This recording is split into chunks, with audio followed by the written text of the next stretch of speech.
Good afternoon, and thank you for attending in person and online this celebration of life for Walt Wilczynski. Before we get started, let me address the necessaries. There are restrooms in this building, to my right, your left, down one flight. There's an elevator over there as well. The exits are on either side and also behind you where you first came in. Unless you are eating or drinking or you are at this podium, please keep your mask on at all times. And of course, please turn off your cell phones now. I curated the speakers for this celebration so we could share with you the many facets of a wonderful man. Each of the speakers on the program has a role to play to share with you from their more personal perspective their relationships with Walt. I am Debbie Green. For nearly 45 years, I've been Walt's life partner, becoming his wife in 2016. During our time together, I was privileged to get to know, love, respect, and admire Walt close up.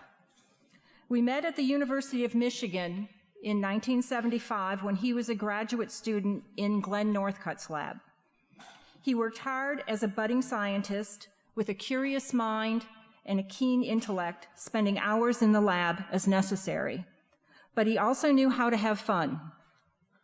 We saw the first, and in my opinion, the best, Rocky movie after walking through a snowstorm that shut down the Ann Arbor campus in order to reach the theater.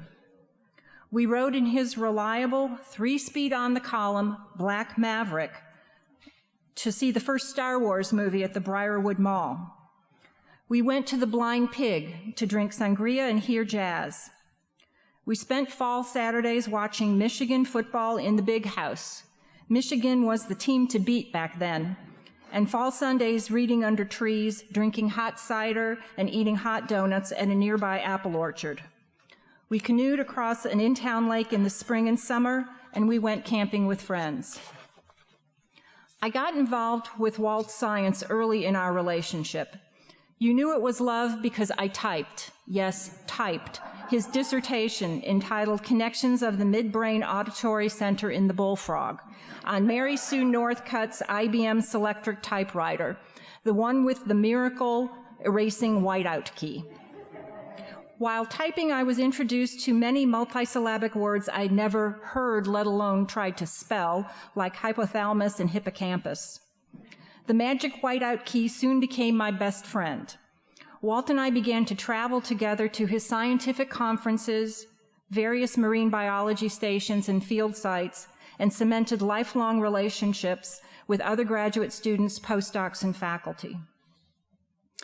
In December 1978, we moved to Ithaca, New York, after sharing a wonderful Christmas dinner with the Northcutts, so Walt could start a postdoctoral research fellowship at Cornell with Bob Kopranica. It was in Ithaca, the land of gray skies and 8-month winters, that Walt learned to cross-country ski across the golf course and through the woods near our home. He perfected his gourmet cooking skills, which he often shared with friends at weekend house parties we held. He started taking photos of nature and bought a good Nikon camera to begin his new hobby. We began our love affair with exotic and ethnic food, often driving to Elmira in the next county for authentic Mexican fare, traveling to Trumansburg to eat the best burgers at the Rongovian Embassy, and searching on a weekly basis for the quintessential upstate New York fundraiser, the Chicken Barbecue. We joined an intramural softball team at Cornell, first named Nedley's Black Sheep, and then the Mud Puppies, that included Walt as second base, Mike Ryan as shortstop, and me as, well, whatever the student manager thought I could do the least harm at. Our team started out as the worst in the league in 1979, but over 4.5 years, in 1983, we unexpectedly advanced to the playoffs. Our team needed us, so Walt and I postponed our August road trip to move to Austin for his new job at the University of Texas at Austin. As a result of staying a few extra days, we won the championship in our intramural tier. Similar to our Ann Arbor experience, we made lifelong friendships in Ithaca, and Walt began to develop more professional associations with some of his friends and colleagues. To quote a dear friend, "When moving to Texas, one must think of Texas as an alien planet and Austin as an Earth colony." That was such good advice.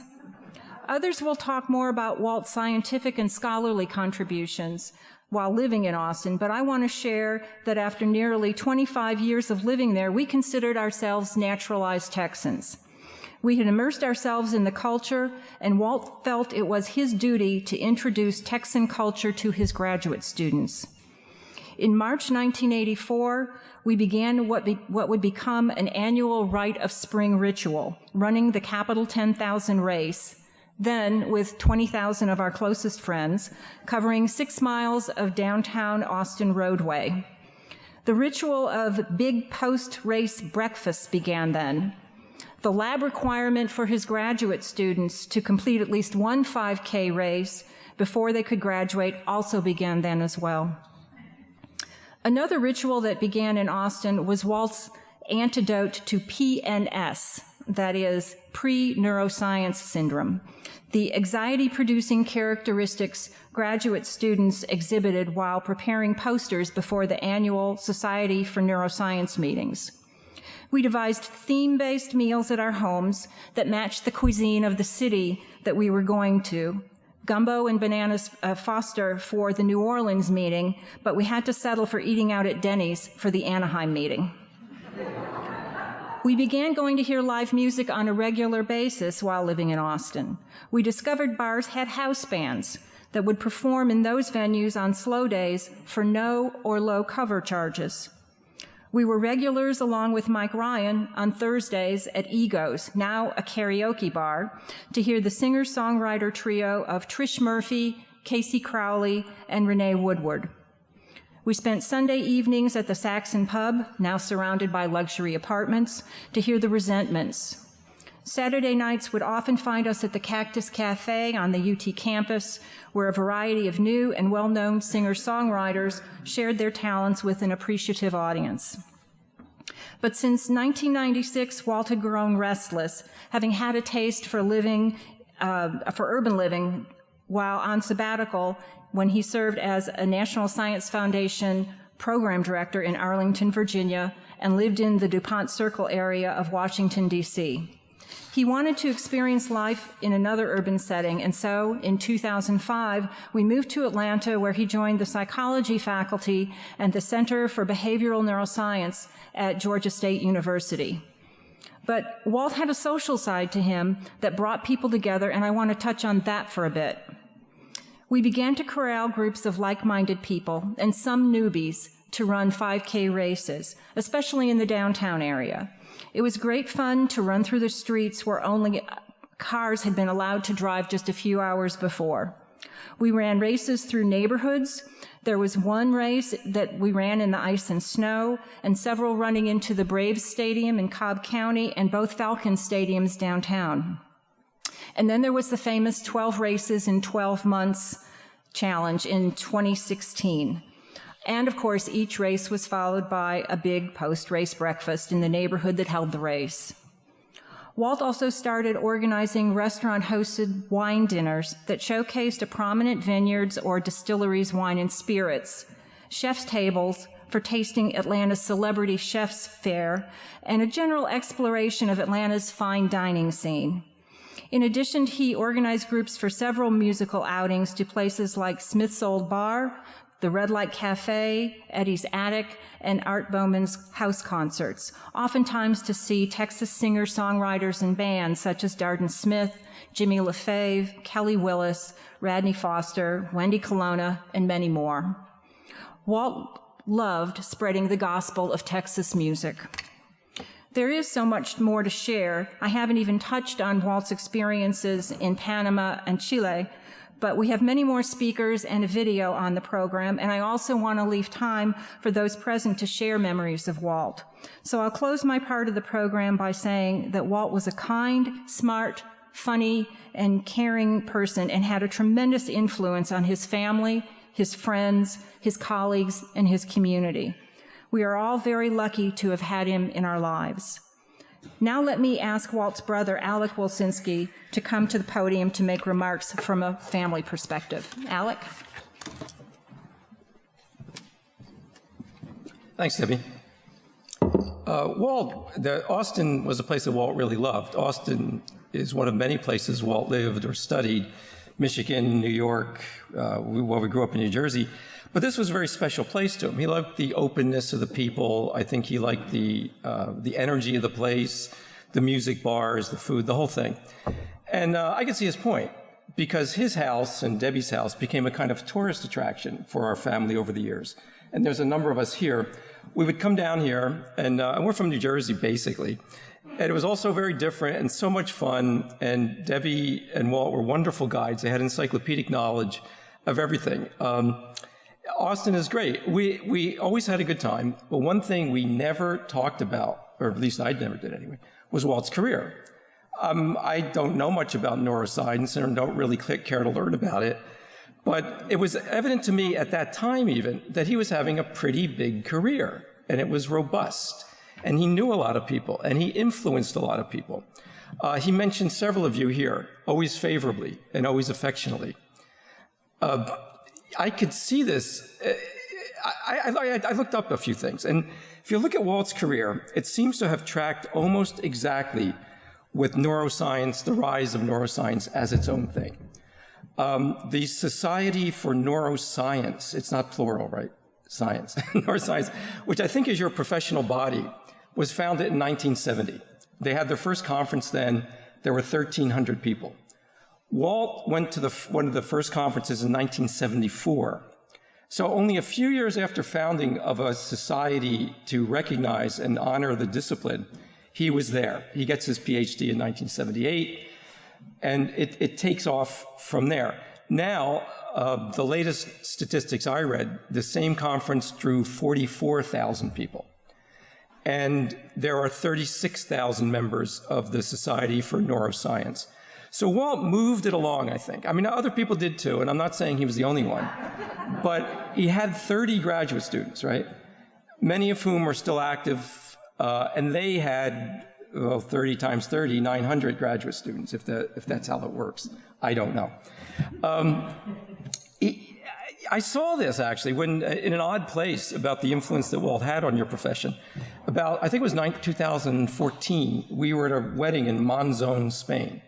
Monzon, Spain is, it's nowhere. It seems to have peaked in 1450 or something, but there was a wedding was there, and it was wonderful, and it was really, really hot. So we went to a cafe to have a drink because it was so hot. And we're sitting there having a drink, and two other guests from the wedding, which hadn't quite started yet, came over, and they were equally uncomfortable. We didn't know them. And we chit-chatted, blah, blah, blah, blah, blah, and introduced ourselves. And he says, oh, this is a young man. He said, oh, do you know Walter Wilczynski, Dr. Walter Wilczynski? I said, yeah, I know him. And he said, well, I am a neuroscience researcher at the University of Barcelona. And I was at one time interested in his work on neural basis of sex or something. He said, my own research has gone off in a different direction, but I want you to know that I know Walt's work and I admire it.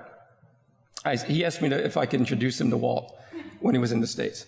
The introduction never happened, but the honor was still there, and I was very proud of Walt on hearing that. So my point is, his reach was pretty big, and his role was big in sort of mentoring people and moving people along, which brings me to the family. He had that same role in the family, right? He was the first of 5 children in Trenton, New Jersey. I doubt anybody here has ever been to Trenton, New Jersey. It's a town, you've been there? Good grief. F. Scott Fitzgerald once described it as fetid, F-E-T-I-D. He got that one right. And we were part of that milieu growing up. We didn't have a lot of money. We had 5 kids, no money. I don't think we ever technically got into the middle class. I think we were like upper, lower middle class at one point. So if you had been kind of like the proverbial visitor from Mars, and you looked at the Wilczynski family, you would say, prospects not so great, some blue-collar workers, maybe a government employee, something like that. That's it. But it didn't turn out that way. And it didn't turn out that way because of Walt, right? He was the go-to guy. He told us what to do academically. He also settled disputes between us at times, right? That's my brother Anthony over there. Anyway, he knew everything about academics, and he was really, really good at academics. He was the third in his class of about 700. He won awards in everything. He won a physics award. He won a government award. He won an award for this, an award for that. I would try to keep pace with him. I can never do it, but at least I think in trying, I ended up better than I would have been other ways. So that's what Walt did for our family. So the same role that I think he had in building your profession, he built in both a smaller and larger way within our own family. That's kind of the legacy of Walt. So why was Walt like that? What was the trick? What was the key? I've thought about this, and the key is, I think, he was just so curious about everything. I mean, he wanted to know about everything. And even at a young age, he had a very powerful intellect. When you harness that kind of curiosity with that kind of intellect, you get Walt. He would go off into all sorts of directions that other people that age had no idea about. For example, back in about, 1969, 1970, we would buy records. We had something called records back then. And I would go out and I'd buy something like the White Album by the Beatles. I'll leave that, you can look that up if you're under 50. Do you know when it came out, the White Album? 69. Do you know when it came out? Well, whenever it came out, I would be the first to the store to buy the White Album, or Crosby, Stills and Nash is another one you can look up, because that was cool, that was hip, and if you're going to be cool and you're going to be hip, you had to have the White Album. Walt would have none of it. He didn't buy any of this. He would bring home stuff like hot tuna. You can look that up. Okay, we got a fan back here. Delaney and Bonnie. What was another one? Cal Trader, the immortal Cal Trader, who, don't look him up. Anyway, and that was Walt, right? He was curious in all sorts of things. Now, it didn't always work out for him, I would say. Well, it didn't always work out for him. For example, in about 1972, we needed cars. And I lusted after the Datsun 240Z. Another one you can look up. It was the hottest sports car going. And if you bought one of these, you were beyond cool. You were not even cool. You were probably in the Cool Hall of Fame. Walt, he's curious. He looked at cars. He bought a Sunbeam Alpine, which is perhaps the worst car ever made, and I think is still sitting in my parents' garage. It wasn't a bad choice in a way compared to me, because when you think about it, I never got the Datsun 240Z, and at least he had the Sunbeam Alpine. But that was Walt. He had such a native curiosity. He knew more stuff. If you had to know one thing about him, it's this. He knew more stuff about more stuff than anybody on an absolute basis. I saw him often over the years, even when I wasn't even living in the country. And whenever we'd meet, we would never talk about neuroscience. I mean, maybe he'd say, oh, I'm going to Chile this week, and Chile this week, and this and that, and the other, blah, blah, blah, blah, blah, blah, blah. But we never talked about it. I have never read one of his papers. I don't know what committees he was on. I take it that's a big deal. I don't know what his lab was doing in particular, although we visited it once. But we never ran out of stuff to talk about because he was so informed, so curious, and so engaging. That was the other thing. I mean, we would talk about obscure German novels, and we would talk about cult movies, whether there are cult movies, whether The Big Lebowski is a cult movie. We'd really get down to the bottom of it. By the way, he says the answer is no. I think it's yes, but take it for what it's worth. So we would talk about all sorts of things, none of it neuroscience, because that was Walt. That curiosity and intellect was so engaging and so profound that he was just delightful. And that was Walt. He was witty, he was literate, he was engaging, he was self-confident but not arrogant.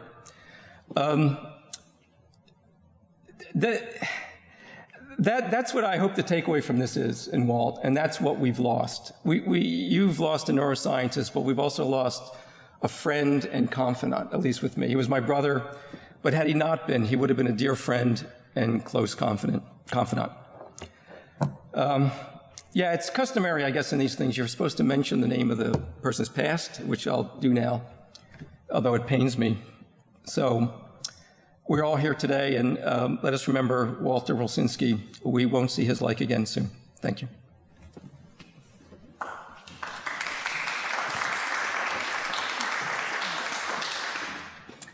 Thanks, Alec.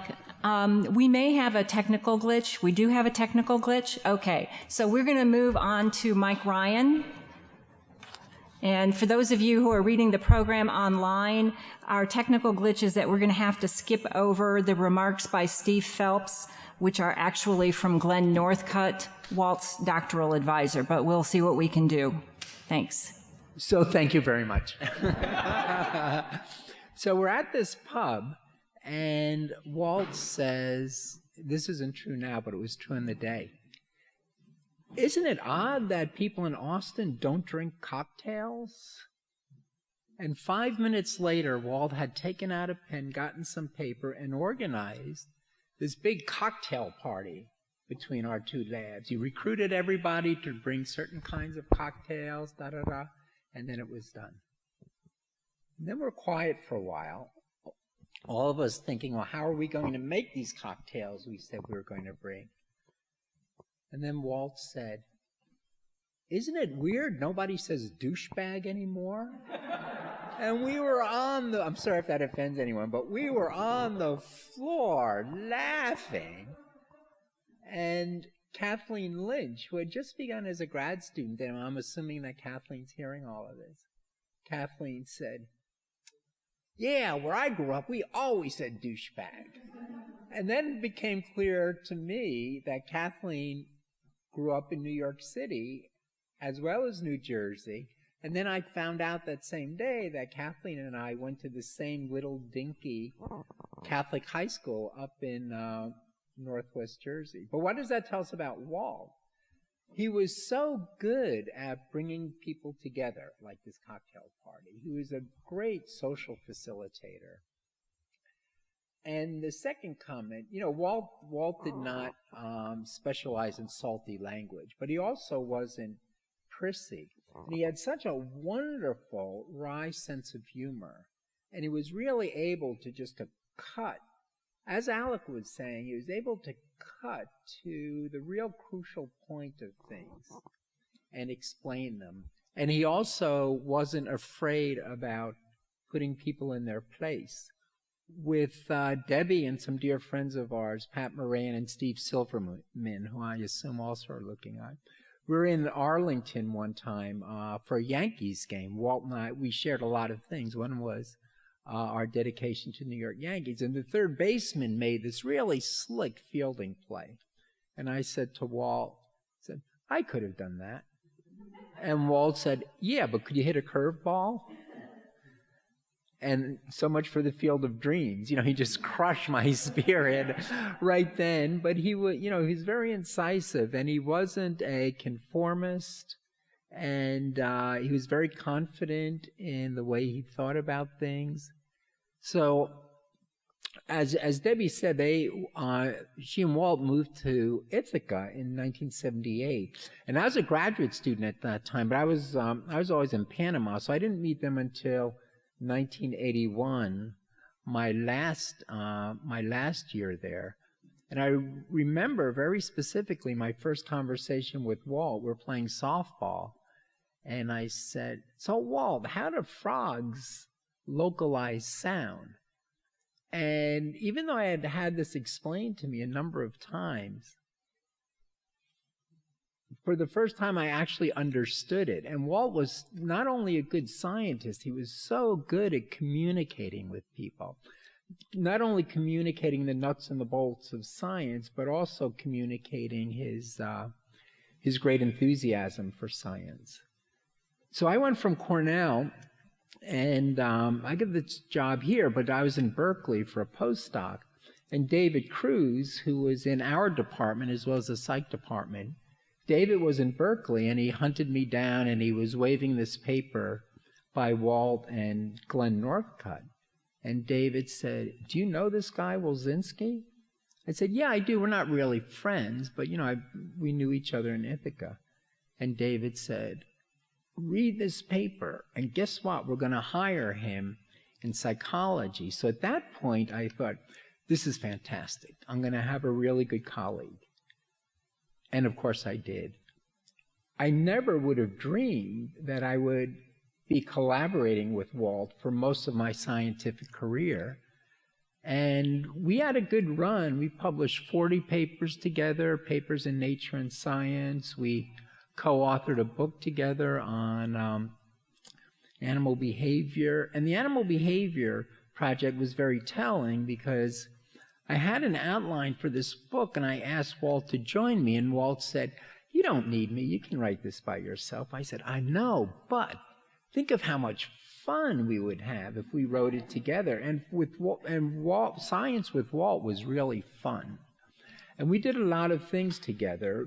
Our research, my part would be doing work in the field and doing experiments, and Walt's part of our collaborative research was doing neurophysiology in the lab. But Walt really loved to be in the field. And we worked together collecting frogs in the bayous of Louisiana, the piney woods of Texas, and then also a number of trips that he and Debbie made to Panama. And whenever he was in Panama, we would always make time to get out into the field and to get into other areas. We made a couple of trips up into the mountains of Panama, which were just wonderful fun. So I got the colleague I thought I might get. I got a collaborator I could never have imagined.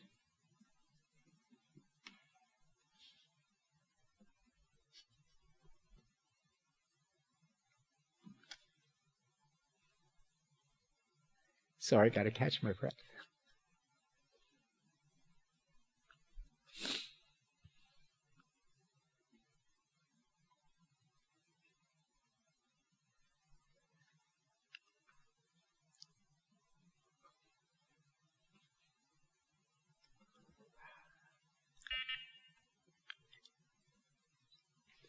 Then I got a friend, and hearing your remarks, Alec, really struck home, because I got a brother too.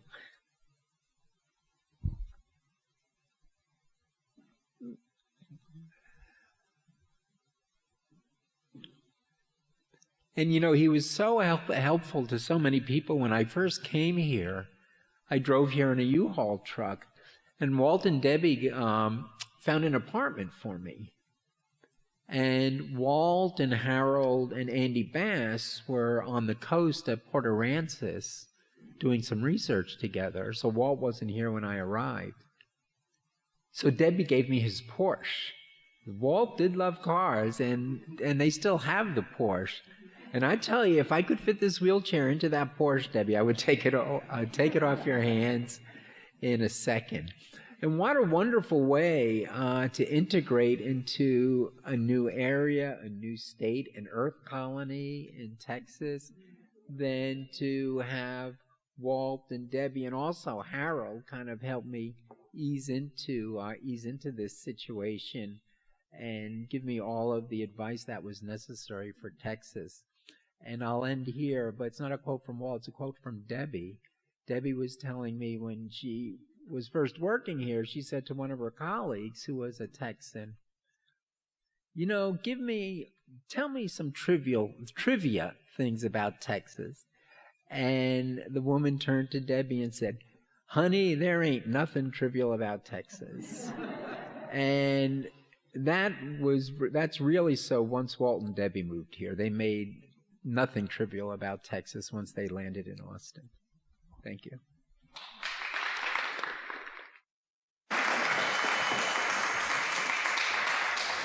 Thank you, Mike.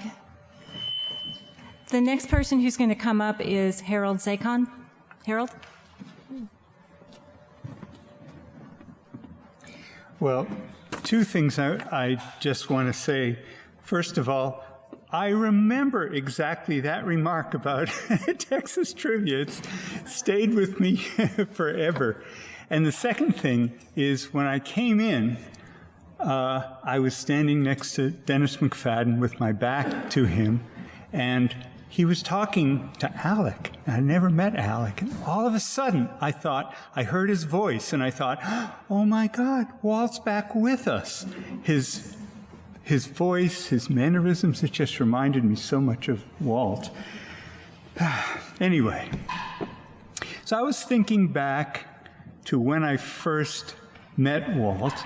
It might have been in the mid-'70s when I went to visit the Northcutt lab. I'm not positive, but I do know for sure when he came to Ithaca to do a postdoc. I was in the Copernica lab.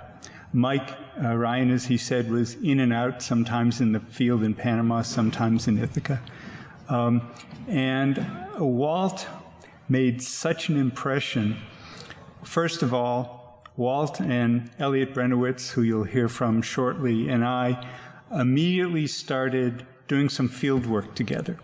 And we would go out on wet nights to watch the salamanders get to their ponds, to watch the frogs begin to breed when they were calling each other, and we would get in the water and get all muddy and wet, in the pouring rain to collect data. And I think any normal person would have said, what is wrong with you guys? But we were in heaven. As biologists, we loved it. And so we worked on a number of projects, Elliot, Walt, and I together, published a few papers, talked about data, argued, ended up writing these papers together, just something we are very proud of. Well, that was the field. I was learning to do neuroanatomy at the time, which was Walt's expertise. And so I remember very well, going to him and getting tips on how to do this and how to do that. And he really got me going in terms of neuroanatomy. And we ended up doing another project together, his idea. I kind of tagged along, and we did it. It was so much fun working with him. There was another paper. So we had a great time. I also remember with Debbie doing some of the things that she mentioned in Ithaca, doing lots of things, going to meetings. And eventually, graduate school was over. I went off to a postdoc in San Diego, and I was lucky enough to get a job at UT Austin. And I was overjoyed when I found out that not just me coming to Austin, but Walt and Mike Ryan were hired essentially in the same time. So 3 of us Cornellians coming together. It was just really great. So, Walt and I began teaching a neuroanatomy course. It was a course that we thought was needed at the time, and there wasn't one, and so we began teaching it together. He was always the driving force as a professional neuroanatomist, and I kind of tagged along and learned from him, which was, great fun. So over the years, I, and my other colleagues here, collaborated with Walt, watched him, we rose through the ranks together, assistant professor, et cetera, We watched our labs grow. We were on the committees of each other's students, and I can just tell you, his students had a very high standard to live up to. So it was always exciting for me to be a committee member and see the level of quality that he was demanding from his students. He had many good students. As Alex said, they have gone on to do many good things. Just looking at the number of his successful students is really quite great. His advisor, Glenn Northcutt, had started a meeting talking about the Society for Neuroscience, a sub-meeting for people doing our kind of neuroscience, comparative neuroscience called the J.B. Johnston Club. And Walt was right there at the beginning in helping to get this organization going. And he was one of the spirited people who, year after year, as the numbers grew, shepherded this society in and helped out. Eventually, Walt did a number of other things which we've heard about. He went to NSF, spending time there. He was, as Alex said, on lots of committees and doing all kinds of things. Scientifically, he made a big contribution to our understanding of auditory processing, and especially how auditory signals get converted into behavior and how different factors influence the auditory system. Eventually, as you know, he went to Georgia. It was our loss, but we kept in touch. And it was great to, oh, yes, one thing I forgot to mention, of course. When we first got to Austin with Debbie and my wife Lynn, we spent a lot of weekends out on 6th Street, which was nice then. Not so much now. And I just remember going from bar to bar, listening to music, eventually going to the Saxon pub, so many things. Great memories of those days. Anyway, I just want to finish by saying, those are all scholarly academic things. But in my mind, the thing that I think about most with Walt is his humor and his demeanor. He had a way of just summarizing a situation with a zinger that would crack you up. I can think of many. I'm not in a position really to say what they were, I think, because he just really could nail things. Also, I'm not very good at jokes. I could never remember jokes, but every time we were together, Walt told the best jokes, and of the jokes that I remember, also that I can't tell you in public, the ones I remember are his. So, I look back at all of our interactions, scientifically, socially, all the things we did together in the swamps in Ithaca, on 6th Street here, and I just look back, and he was certainly a man whose life was full of intellect and joy and humor, and that's the Walt that I remember. So thank you.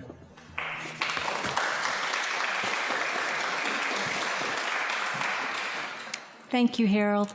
Now we're going to have a video from the fourth amigo that you've heard about, Elliot Brenowitz. Chris, could you roll that?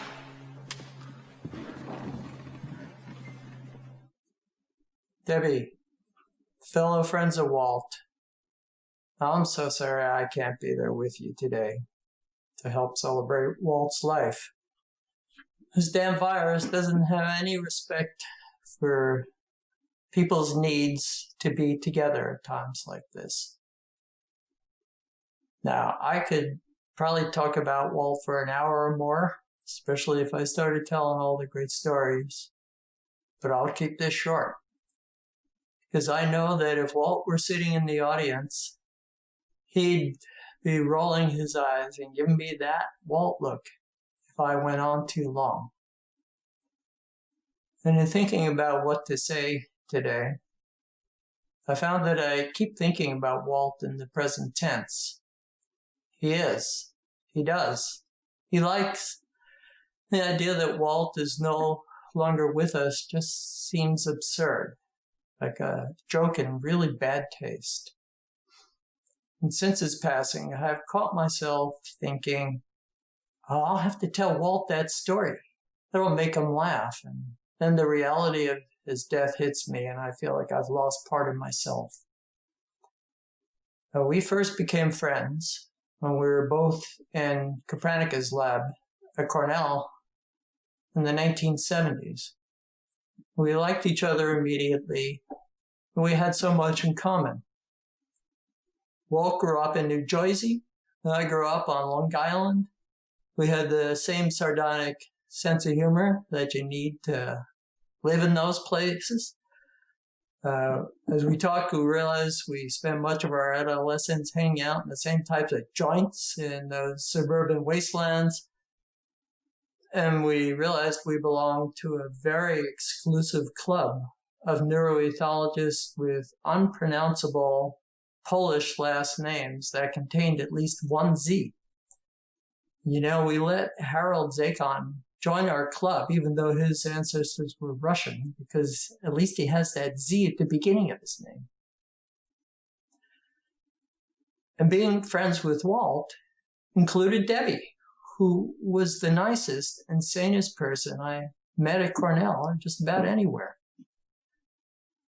And Walt and I took our friendship to another level when we helped each other through what we came to call the year of living dangerously in Copernicus Lab.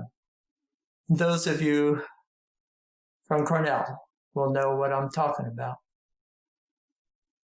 Being with Walt was always fun. Even when we were out freezing our butts off working on spring peepers on those cold Ithaca spring nights, Walt had a master's sense of timing when telling jokes, and he appreciated the slow build-up to the great punchline, as do I. And in between the jokes, there was always interesting talk with Walt about science and people and life. And while he thought deeply about matters of brain behavior and evolution, Walt was interested in so many other things. And he always had the good taste to not take himself or others too seriously and could always see the absurd side to any situation, which I always appreciated. Now, once Walt left Cornell for Austin, and I went to UCLA and then to Washington, we always stayed in touch. Every year at the neuroscience or the neuroethology meeting, we always made a point of spending time together, with Debbie joining us, if she was there. And I was lucky because then I would get to see her too. And I'm going to finish up today by recalling one evening when the three of us were together. I forget what city it was. We met at a bar and we were all happy to see each other.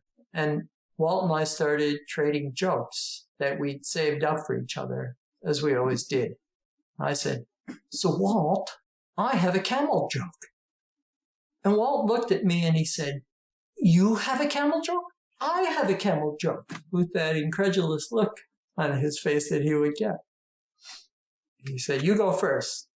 So I went first, and I really was working on the long setup because I knew how much Walt always appreciated that. And as I'm setting up the joke and building it up, we both started laughing. And then when I finally made it to the punchline, "Hey, look at the schmuck on that camel," we both just started laughing hard, with Debbie laughing along with us. And the three of us by that point were laughing so hard and hard to stay in control. We decided to call my wife, Rebecca, back in Seattle so she could join the fun. Now it was Walt's turn to tell his camel joke. And he was already laughing hard for my joke. And as he tried to tell his joke, the tears were pouring down his face. And he was laughing so hard he could barely speak.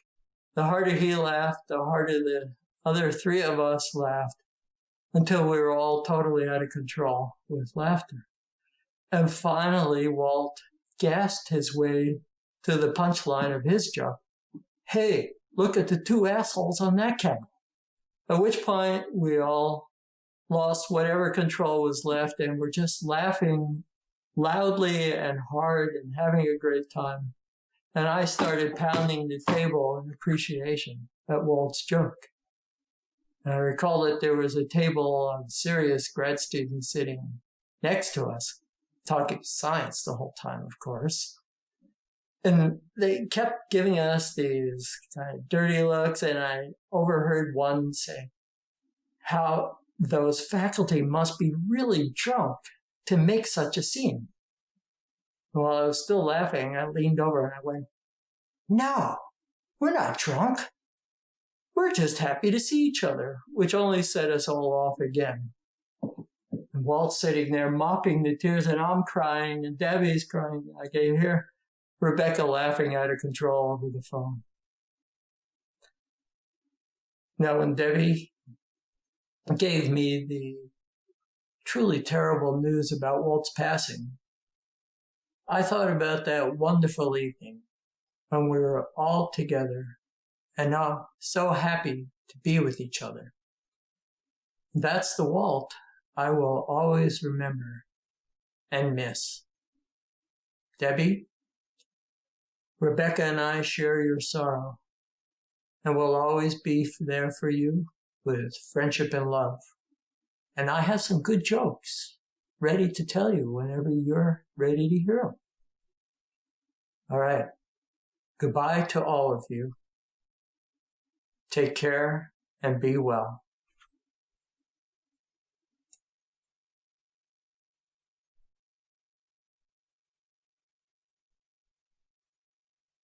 You're on, so thank you, Elliot. And next we're going to have a video that is from Linda McClelland.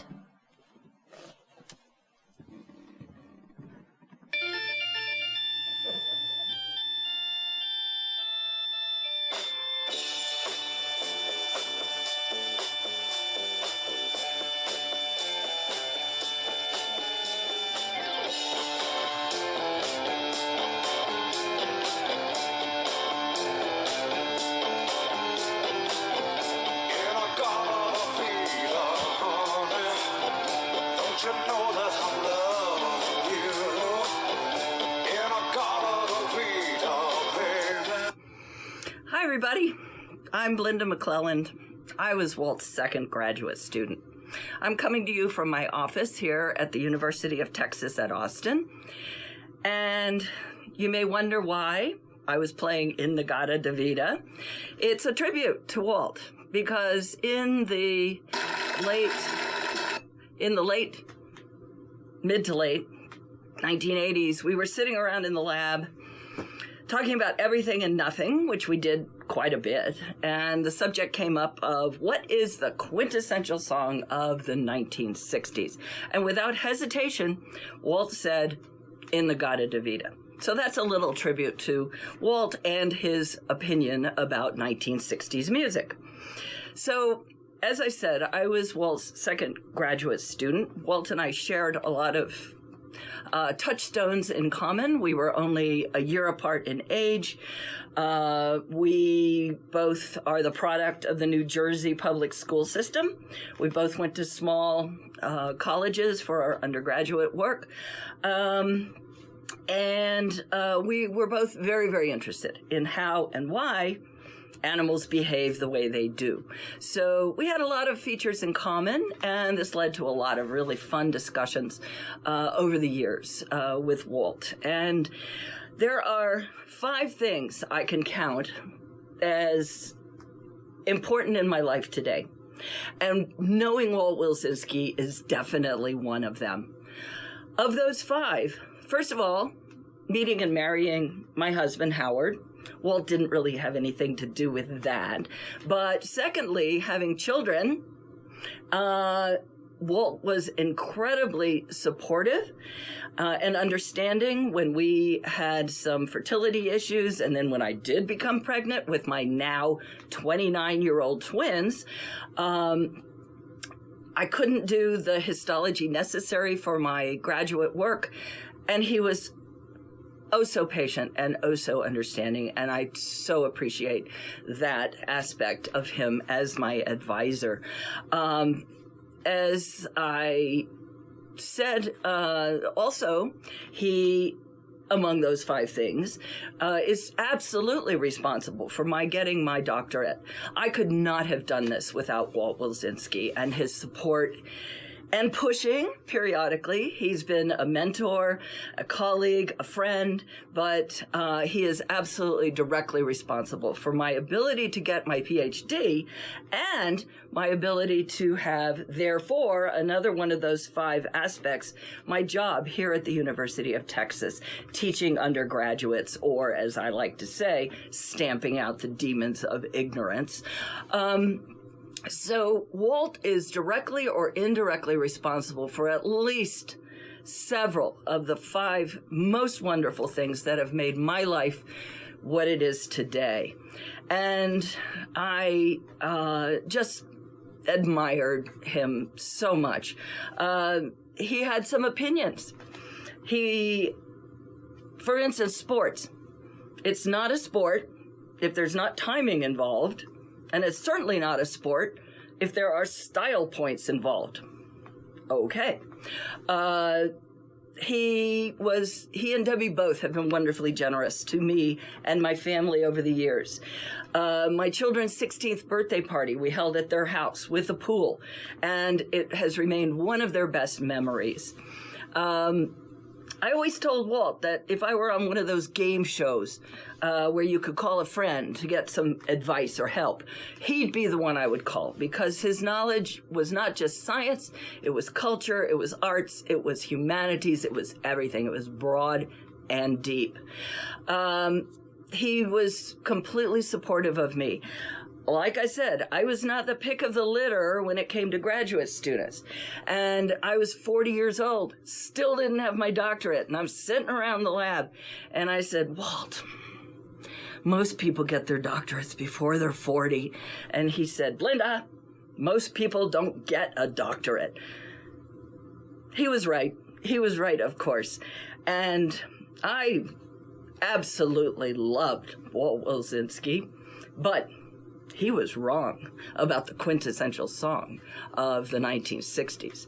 It is now, always has been, and always will be, Incense and Peppermint by the Strawberry Alarm Clock. Bye, y'all. Love ya. Love you, Walt.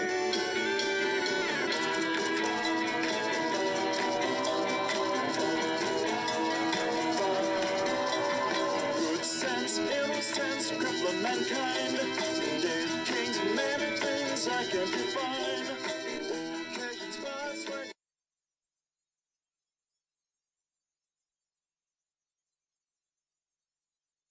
Thank you, Belinda. Appreciate it. Next up, we have Dennis McFadden.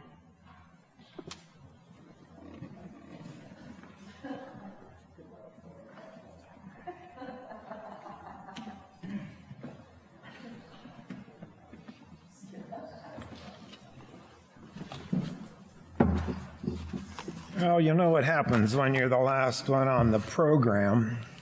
Everybody's already said all your imaginative, creative, unusual things, so think of this as a review session.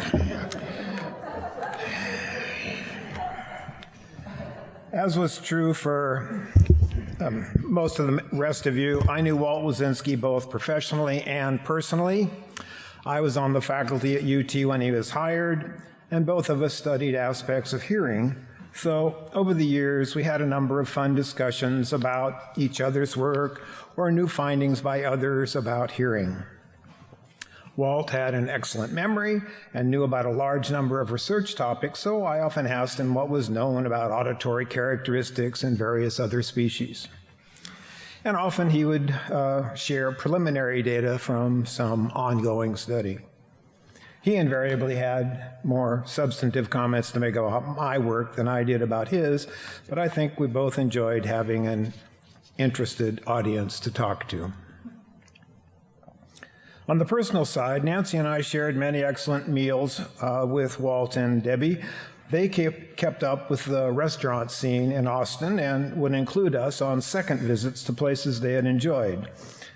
They had more tolerance for loud places than I do, so some nights I could barely hear what they were talking about, but at least the leftovers were great. they also kept up with the music scene in Austin and often had new discoveries to tell us about. One time, Debbie found out that Diana Krall was coming to downtown San Antonio, and the four of us drove down to see that performance, and that was really quite a memorable night. As was true for many of you, most of the personal interactions I had with Walt and Debbie were centered around running. I had been jogging for a few years when Walt and Debbie came to town, and I soon discovered that they also ran, so we began to meet at local 5K and 10K races and then go for pancakes or migas or both afterward. In the early years, Walt and Debbie would just jog at some comfortable pace at the rear of the pack, social runners, but gradually they became more serious, and the two of them would run separately at their own speeds. At first, I could keep up, sort of, even though they were much younger, but they kept getting faster. So most of my memories are of seeing Walt's bald spot bobbing in and out of view ahead of me and gradually getting further and further distant, no matter how hard I tried to catch up. After the race, we always gathered to share exaggerations and lies, and then we went looking for sugar shock. One memory was running a race on campus that was organized by some undergraduate group or another and which attracted mostly young runners and spectators. Walt and I were expecting to get medals just because there were no other runners in our two age groups. Usually we did not hang around after a race for the awards ceremony because we knew we were not competitive, but this time we stayed, confident of medals. The announcer began calling out the 3 fastest names in each 5-year age group, separately for the males and the females. So we listened and listened as several dozen youngsters got their awards. The first 3 20 to 24-year-old males, the first 3 20 to 24-year-old females, the first 3 25 to 29-year-old males, the 3, etc., and on, seemingly endlessly. Then the announcer says, the last category is for males 45 and above. And both Walt and I spontaneously beginning yelling, no, not fair. For the group of undergraduates organizing this event, there was no need for subcategories above 40. All those people are just plain old and probably in wheelchairs. Paint them all one color. But for Walt and me, this was a major insult. That was the only time I finished second to Walt's first, although he beat me many, many times. One thing about Walt and Debbie that used to drive me crazy was that they were not married. I thought it was wrong for the rest of us to be having all the fun and to be paying all the taxes. So at dinners, I frequently would mention having seen a stunning wedding gown by Vera Wang, or I would suggest an excellent place for a honeymoon or mention some recent celebrity wedding. They never dared to raise the topic of their annual anniversary because I would argue, quite logically I believe, and certainly loudly, that the unmarried cannot have anniversaries, just like the undead cannot have birthdays. I often greeted them with, "Are you married yet?" which for some reason they did not find very funny. Then, one time, Walt came to town alone and met with Nancy and me for dinner. It was a nice enough evening, but he had no news of significance to relate. Then, a couple weeks later, Debbie came to town alone, and Nancy and I met her for dinner. For some reason, I forgot to ask if she was married yet. I did note that she was engaging in some strange hand movements, but I figured it was some motor problem associated with all the wine she'd been drinking. Then, mid-meal, I offhandedly said something about marriage, and she says, "Oh, as a matter of fact," and she starts wiggling her left hand in front of us. She was wearing a fancy new wedding ring, and she announced that they had had a quiet ceremony a few weeks earlier and had just not bothered to write us about it. Walt's failure to mention the wedding on his earlier solo visit to Austin earned him the title of Big Fat Chicken, which we all used frequently after that. Walt and Debbie finally getting married did give us less to talk about, but all of our taxes did go down. Walt liked the silly and the absurd. He liked zombie and Godzilla and kung fu movies. And he loved to read the Austin Chronicle's reviews about movies for drive-ins. The reviewer, Billy Bob Something, always finished each review with some tallies. Number of decapitations intentional. Number of decapitations inadvertent. Number of gratuitous sex scenes male. Number of gratuitous sex scenes female. Number of beauty marks dislocated during mud wrestling, and like that. We used to greet each other with quotes from films like, "Who are these girls and why are they stopping trucks?" Note that I'm not even mentioning women's roller derby. Walt and I had different opinions about some topics. When you opened the door to his office in Benedict Hall, you were looking at the backside of a large bookcase. You had to walk around to get into the office proper. Pasted to the backside of that bookcase, the first thing you saw when you opened the door was a very large picture of Sigmund Freud. Now, I spent a lifetime trying to explain to strangers and even to my mother that my discipline, experimental psychology, is not about the ego and the id and nasal colonics or any of the other pseudoscientific ideas advanced by Freud and his followers. And I always presumed other experimental psychologists had the same struggle. So seeing that poster every time I went to see Walt was a real jolt. When I would mention the incongruity of a neuroscientist having a poster of Freud displayed prominently in his office, he would go off on a lecture about how Freud began his career as a comparative physiologist, studying the brains of frogs and lampreys, and how Ramon Cajal, for some people the father of modern neuroscience, praised and adopted Freud's method for staining nerve cells. And I would attempt to counter-argue that lots of people start out well in life and then go bad. Many serial killers were Eagle Scouts as kids. And some deranged orange national figures build nice hotels when young. But for Walt, Freud's later decades of pseudoscience did not matter. As a postdoc, Sigmund knew his amphibians. And that was good enough for him to get a place of honor in Walt's office.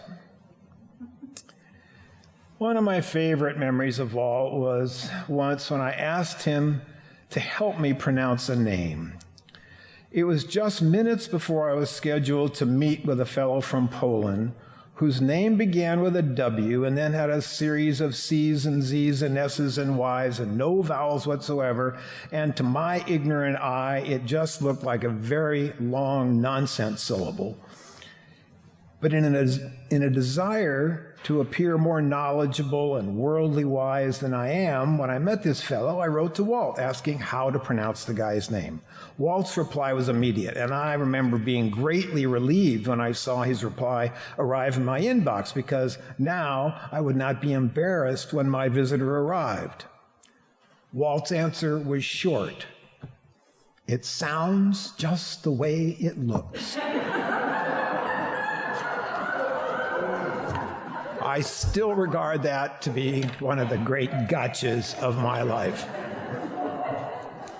Well, that's enough about my recollections. Let me finish by repeating what others have said. I'm grateful for having known Walt Wilczynski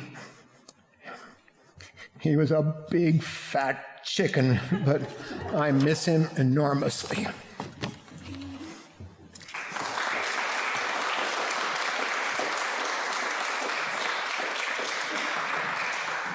Thank you, Dennis.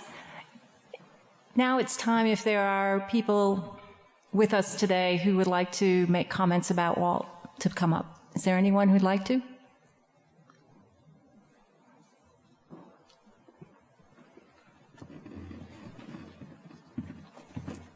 Hello, my name is Francisco. I'd just like to say a very few words. When I came to UT in 1991, I met Walt Wilczynski. And I have to say that thanks to him, I felt welcome. He was a real colleague to me, and from him and his mentorship, I learned how much he knew about neuroanatomy. That's what I'm teaching right now. I'm following on his steps, teaching his course. And I would like to say that he was somebody that I admire because of his wisdom. He had academic wisdom, wisdom about his science, and he would give advice to people like me and try to redirect us in the right direction. So I miss him greatly, and I'm here to celebrate his life. Thank you for doing this.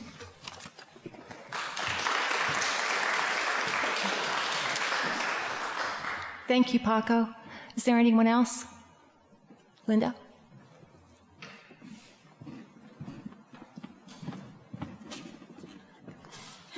Hello, I'm Linda Matthews, the sister-in-law of Walt, and we shared lots of similar times and jokes and meals and stories, as my husband Alec has mentioned. But one thing we didn't come up with, and it's sort of unique to our family, and that is we lived very nomadic existence. We were overseas a lot, and we were in circumstances where, you know, there's a bit of danger involved, and we had to think about our futures and the future of our son. So we thought, well, we need someone who can backstop us. You know, if something should happen to the two of us, what would become of Matthew? And we didn't have any reservation. We knew exactly who we wanted, and we knew why. We knew the guidance would be there, the loving would be there, the family would be there. But we weren't sure whether they would feel up to or interested in taking over an obstreperous young man who could be a real handful. And yet they did. They agreed that should anything happen to us, they would be in loco parentis, which gave us a big relief, of course, but it may also have had a little bit of an effect on our son's direction in life. He's ended up here in Austin, and he was able to benefit from having Walt and Debbie in his life as an adult during and after his education. And so I felt personally relieved and happy that there would be that connection with Walt in our lives. So I know that the rest of you have also had great opportunities for connections and happiness through Walter, and that was mine.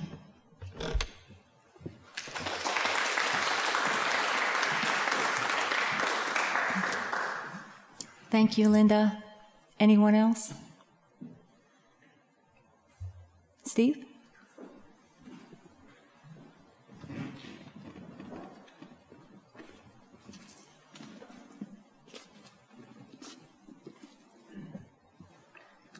I had been asked to speak on behalf of Walt's advisor, Glenn Northcutt. I won't be doing that, but I'll be talking just a little bit about what Walt meant to me and to those of us who were his students. And I don't think any of us were quite as close to Walt as Belinda was among his students. I think they had a special relationship. But I don't think Walt's special characteristics were lost on any of us either. I think it says a lot about somebody I think something that says a lot about somebody is the people that they surround themselves with and the people who want to be near them. And I think if you listen to what people have said today and you hear the intelligence and the humor talking about those same features in Walt, and those are really what we knew about Walt, right? He had a way of saying something that was very incisive, could be very cutting if delivered just the right way, but also very subtle and at the same time very kind. And I think, you know, we were all sort of in awe of him at his breadth.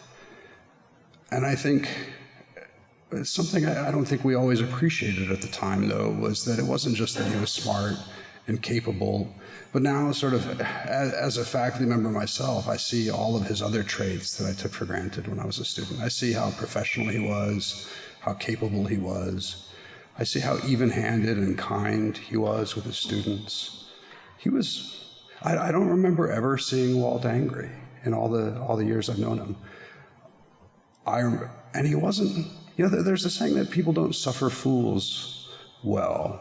And you might say that about Walt, but that saying kind of suggests a bombast that Walt just didn't have, right? He had a kind of humility, and he wasn't there for foolish people, but it wasn't really his place to say so, because just beneath it all, he was a smart, funny, kind person without pretense, and he just wanted to do the work that he thought was interesting and help the people that came across his path. And so I'm just grateful to have been one of those people.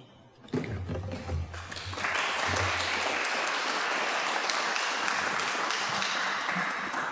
Thank you, Steve. Anyone else? Okay, we have a video we're going to play now. It's about 18 minutes. Thank you.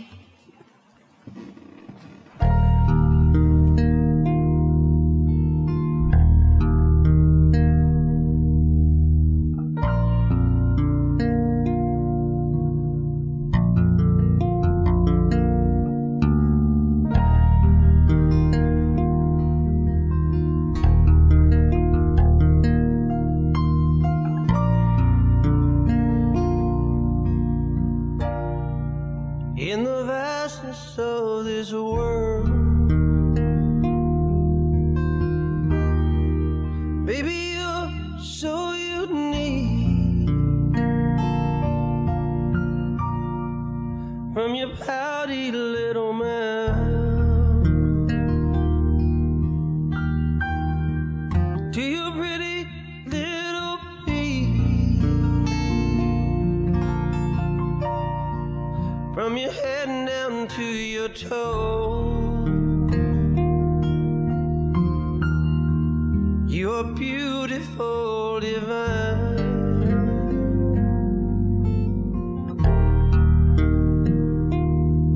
And there never is a moment that you are not on my mind.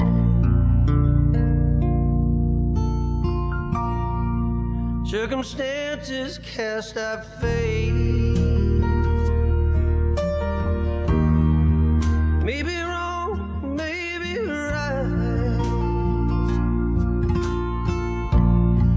And though your dreams are miles away, I'll try to reach you through this night. If you hear music in the wind, I hope my melody you'll find.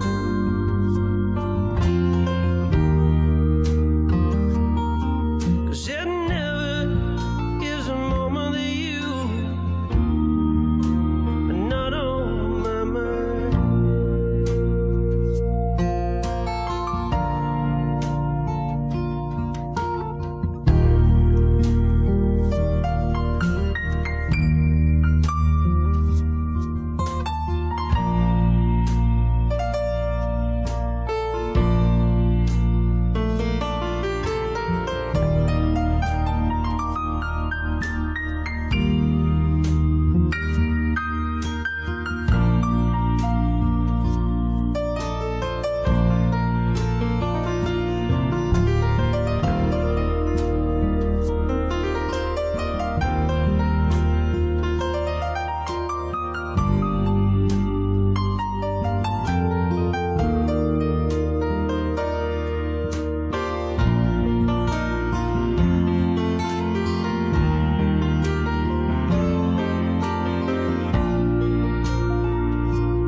this world.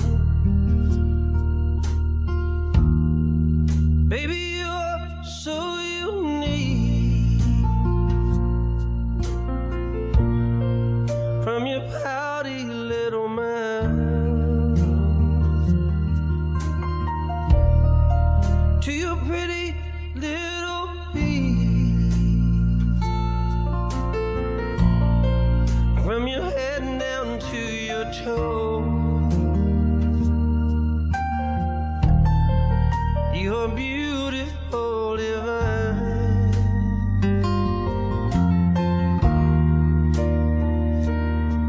And there never is a moment that you, well, there never is a moment that you, no, there never is a moment that you are not on my mind.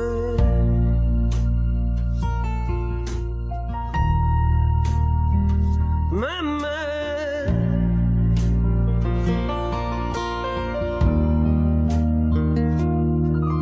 My mind.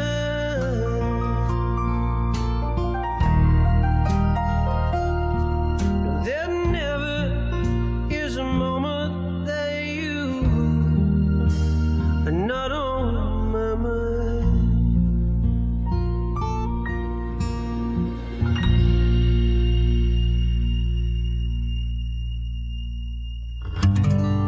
For you, I give up all my time, searching for the perfect rhyme. And this is one that certainly perplexes. For you, I would spend all my days thinking up all the crazy ways I love you even more than I love Texas.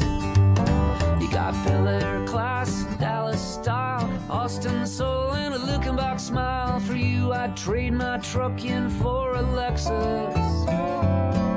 You smell as sweet as the piney woods. I'd marry you if I thought I could. I love you even more than I love Texas. You're the barb on my wire, the spark in my campfire. There's no brighter star in all the multiplexes. I love this state, you know I do, but the best thing in this state is you. I love you even more than I love Texas.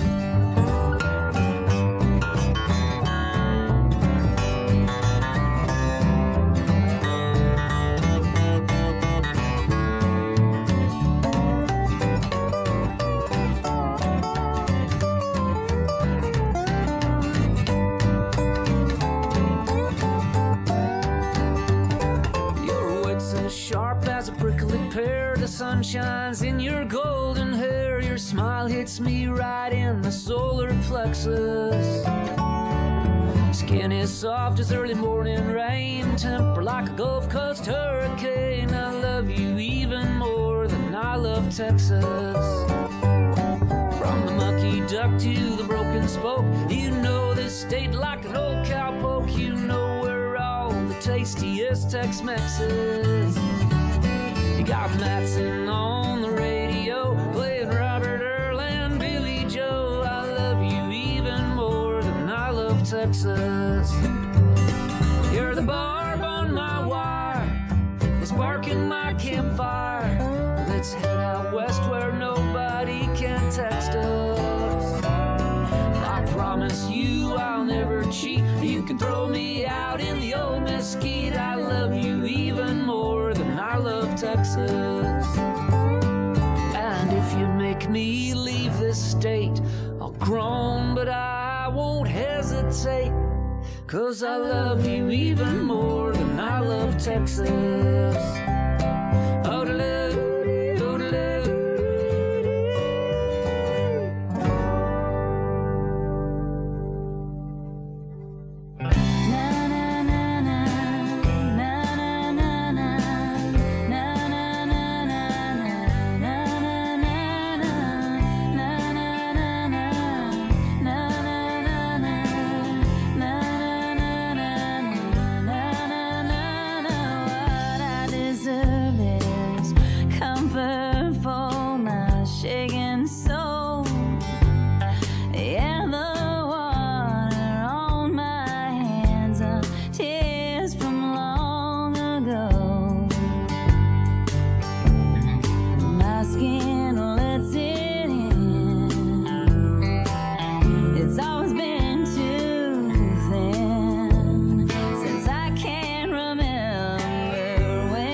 dusty earth and rocky hills. Yeah, but even starry skies can't mend my broken will. My blood doesn't pour.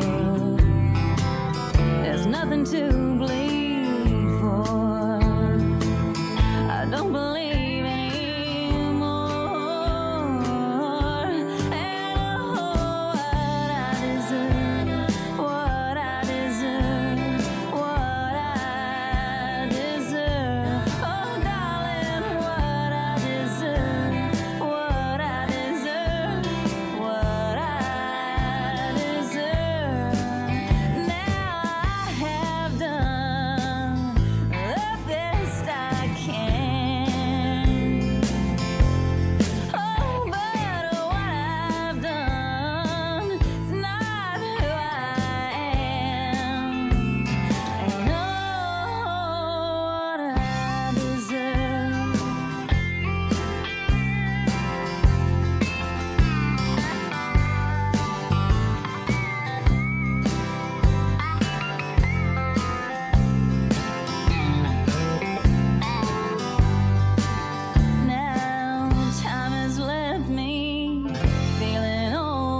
Thank you all for being here, and for the folks who are watching online, thank you so much. And we're going to close now. Thank you.